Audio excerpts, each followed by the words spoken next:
मराठा समाजाला सरसकट ओबीसीतून आरक्षण देणार नाही. सरकारनं ओबीसी समाजाला पुन्हा आश्वासित करावं अशी मागणी ओबीसी नेते बबनराव तायवाडे यांनी आता केलेली आहे.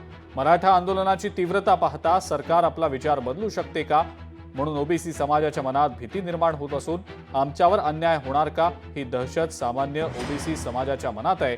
त्यामुळे सरकारनं ओबीसी समाजाला पुन्हा एकदा आश्वासित करावं अशी मागणी ओबीसी नेते बबनराव तायवाडे यांनी केलेली आहे.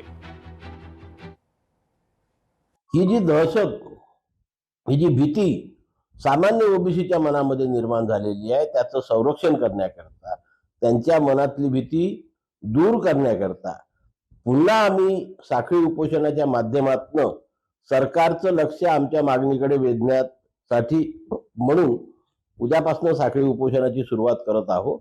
आणि सरकारला एक निवेदन देऊन आम्ही मागणी करणार आहोत की आपण आम्हाला यापूर्वी जसं आश्वासित केलं, लिहून दिलेलं आहे की मराठा जातीला ओबीसीतनं आरक्षण देणार नाही, ओबीसीच्या आरक्षणाला धक्का लावणार नाही आणि कागदपत्र असल्याशिवाय आम्ही सरसकट कुटुंबांचे प्रमाणपत्र देणार नाही.